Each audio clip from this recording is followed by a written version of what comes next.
आज हम एक्सप्लेन करेंगे एक कमाल की वेब सीरीज को जिसका नाम है सास बहू और फ्लेमिंगो। जिन लोगों को नहीं मालूम कि फ्लेमिंगो क्या होता है, मैं उन्हें बता दूं कि ये एक ड्रग्स है और इस सीरीज की स्टोरी इसी ड्रग के तस्करी और बाकी के ड्रामे के ऊपर आधारित है। वापस इस स्टोरी पे आते हैं। एपिसोड नंबर 1 की शुरुआत होती है दो चोरों से। ये दोनों किसी के घर की तिजोरी उड़ा रहे हैं। यहाँ रास्ते में इन्हें कुछ लोग मिलते हैं जो कि एक का मर्डर कर देते हैं और यहीं से स्टोरी 10 दिन पीछे जाती है, जहाँ हम देखते हैं दो लेस्बियन कैरेक्टर।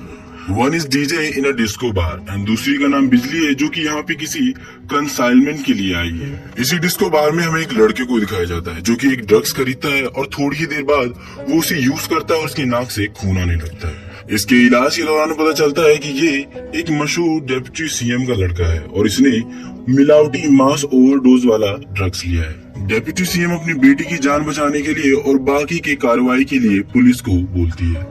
उधर दूसरी तरफ हम बिजली को देखते हैं जो कि रुंज एयरपोर्ट से होते हुए रण प्रदेश पहुंचती है। रण प्रदेश में बिजली का बागी का परिवार रहता है। यहाँ बागी के परिवार के बारे में आपको बता दूं तो इसके परिवार का मेन सदस्य है सावित्री, जिसे लोग रानी बा कहते हैं। सावित्री के अंडर में ये सारा बिजनेस चलता है। यहाँ कोठी के बाहर दिखाने के लिए ये लोग जड़ी बूटी और बाकी के हैंडक्राफ्ट वाले काम करते हैं और उसी कोठी के तहखाने के अंदर इनका मेन काम यानी वो फ्लेमिंगो बनाने वाला ड्रग्स का काम चलता है। वैसे तो सावित्री इस पूरे काम को अकेले नहीं कर सकती, इसलिए उसने अपनी फैमिली के सारे मेंबर को इंक्लूड कर रखा है, एक्सेप्ट इसके दो बेटे हरीश और कपिल, जो कि इस वक्त अपनी माँ से दूर आउट ऑफ कंट्री रहते हैं। वैसे तो इन सभी के काम एक एक मेंबर को बटे हुए, जैसे कि काजल जो कि ड्रग्स का सारा धंधा देखती है, कैसे बनाना है, किसको क्या करना है। दूसरी तरफ बिजली वो कंसाइनमेंट लेती है और अकाउंट्स को देखती है। और शांता जो कि सावित्री की बेटी है, वो उन ड्रग्स को प्योर ड्रग्स यानी फ्लेमिंगो बनाती। सावित्री के परिवार में एक और मेंबर है जिसका नाम दीमन है और ये सावित्री का गोद लिया हुआ बेटा है। सावित्री इस पर काफी विश्वास करती है। एक रात सावित्री से चीमा उसके बेटों के बारे में बात कर रहा होता है। वो उसे कहता है कि तुम्हें अपने बेटों को इस बिजनेस के बारे में बता देना चाहिए, क्योंकि एक ना एक दिन उन्हें इस बिजनेस को ओवरटेक करना है। अब मैं आपको चीमा के बारे में बता दूं, चीमा एक बुजुर्ग आदमी है और ये सावित्री के साथ काफी समय से है, जब से इसने ये बिजनेस शुरू किया है और ये सावित्री का बहुत ही ज्यादा विश्वास पात्र है। नाउ सीन शिफ्ट होता है मुंबई की तरफ, जहाँ हम देखते हैं कि डिप्टी सीएम के बेटे को जिस ड्रग डीलर ने ड्रग्स बेचे थे वो पकड़ा गया है। पुलिस उससे पूछताछ कर रही है। वो उस जगह का नाम ले लेता है जहाँ से ड्रग्स सप्लाई हो रहे हैं। यहाँ एक पुलिस ऑफिसर अपने दूसरे ऑफिसर को इस केस को इन्वेस्टिगेट करने के लिए बोलता है, लेकिन वो मना कर देता है। वो कहता है अगर मैं इस केस को सॉल्व कर दूं और गिल्टी पकड़ा भी जाए तो क्या फायदा, आखिरी में कोई ना कोई उसे छुड़वा देगा और उसकी सजा नहीं मिलेगी। यहाँ वो उसे बोलता है कि इस बार केस थोड़ा बड़ा है तो उसे कोई नहीं छुड़वाएगा, इसलिए वो तैयार हो जाता है इस केस को इन्वेस्टिगेट करने के लिए। नाउ द डे जब सावित्री के दोनों बेटे अब्रोड से वापस इंडिया आते हैं। इन दोनों को वैसे इंडिया आना पसंद नहीं है, लेकिन माँ का कॉल आया इसलिए इन्हें वापस आना पड़ेगा। यहाँ इंडिया जब आते हैं तो रास्ते में दोनों की आपस में झड़प हो जाती है, जिसमें हरीश अपनी बीवी बिजली के बारे में बात कर रहा होता है कि वो उसे प्यार नहीं करती। उधर दूसरी तरफ इनके घर वाले इनके आने की खुशी में पूरी हवेली को फूलों से सजा रहे हैं। इन दोनों को एयरपोर्ट पे लैंड करने के बाद घर पहुंचने में लगभग 6 घंटा लगता है, इसलिए रास्ते में आते आते रात हो जाती है। उधर हम देखते हैं कि हवेली पे कुछ बाहर के दंगाइयों ने हमला कर दिया है। अब इन लोगों को हवेली में घुसते हुए सीसीटीवी कैमरा कैप्चर कर लेता है। सीसीटीवी कैमरा को ऑपरेट कर रहा हुआ एक आदमी उन सभी के फोन पे अलर्ट मैसेज भेज देता है। यहाँ ये सभी अलर्ट हो जाती हैं और हरीश और कपिल के घर पहुंचने से पहले उन सभी गुंडों को ये लोग मार के खत्म कर देती हैं। लेकिन इन औरतों के पास इतना टाइम नहीं होता है कि डेड बॉडी को ठिकाने लगा सके। तभी हरीश और कपिल अपने घर आ जाते हैं। इस वजह से मजबूरी में उन्हें गेट खोलना पड़ता है, लेकिन इन लोगों को छुपाने के लिए ये घर का फ्यूज उड़ा देती हैं ताकि उन लोगों को अंधेरे में डेड बॉडीज ना दिखे। यहाँ धीरे धीरे करके ये सभी औरतें मिलकर उन डेड बॉडीज को उन्हीं अंधेरे में ठिकाना लगा देती हैं ताकि हरीश और कपिल की नजर में ना आए। और यहीं पे ये एपिसोड एंड हो जाता है। एपिसोड 2 की स्टार्टिंग होती है दीपक डोगरियाल से। मॉन्ग के बारे में आपको बता दूं कि ये ईस्ट इंडिया का ड्रग डीलर है और ये सावित्री से काफी चिढ़ता है, क्योंकि सावित्री की वजह से इसका माल ईस्ट इंडिया के बाहर नहीं जा पाता है। बाहर बाकी के कंट्रीज और स्टेट्स में सिर्फ सावित्री का माल दौड़ रहा है। मॉन्ग से मिलने के लिए उसका एक सप्लायर आता है। यहाँ वो उसे मॉन्ग को काफी खरी खोटी सुनाता है, क्योंकि उसकी वजह से उसका माल आगे नहीं बढ़ रहा है। यहाँ मॉन्ग उसकी बातों से काफी बोर हो जाता है। वो उसके खाने में और उसके बाकी आदमियों के खाने में जहर देके उन्हें वही मरवा देता है।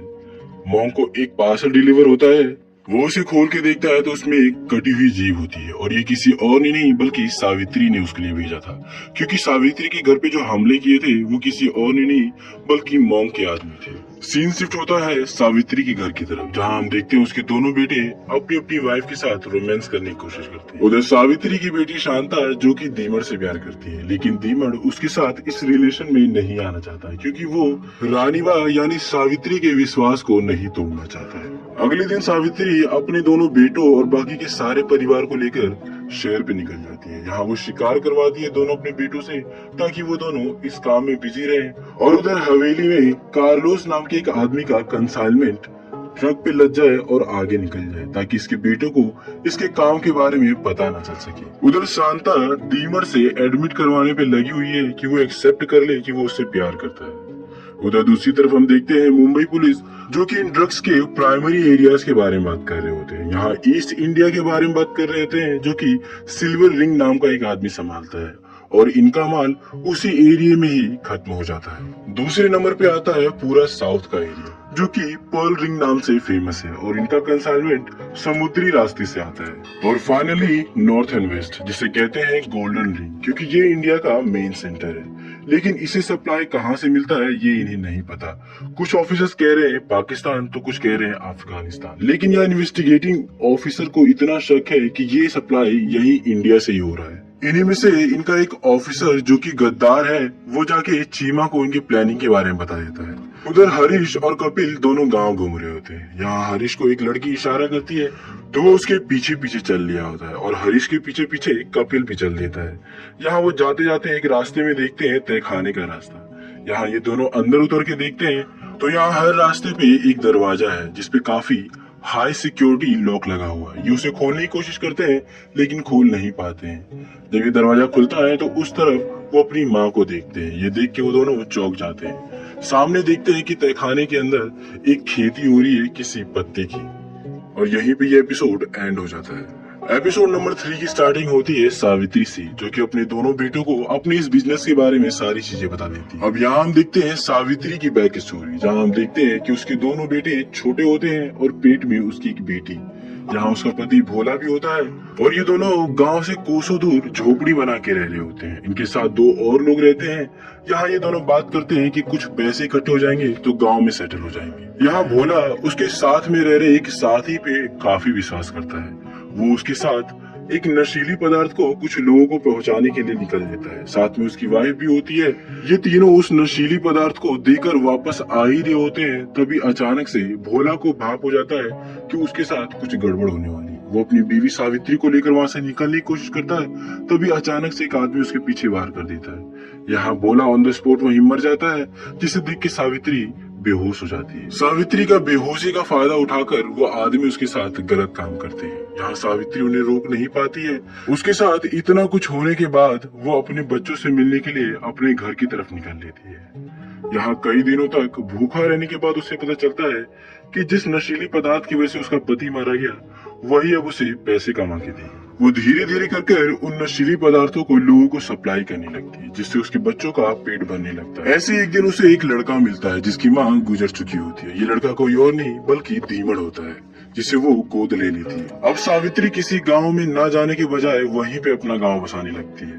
वो धीरे धीरे करके और लोगों को उस काम में जोड़ने लगती है, और ये सभी मिलकर एक परिवार बन जाते हैं और इनका धंधा तेजी से चलने लगता है। लेकिन कुछ लोगों की आंखों में सावित्री धीरे धीरे खटकने लगती है। वहाँ का एक बड़ा आदमी उसके इस धंधे पे छापा मरवा देता है। पुलिस वाले सावित्री के आदमियों को काफी मारते पीटते हैं और उसके सारे सामान को भी जला देते हैं। ये देखकर सावित्री मजबूरी में उस आदमी से हाथ मिला लेती है।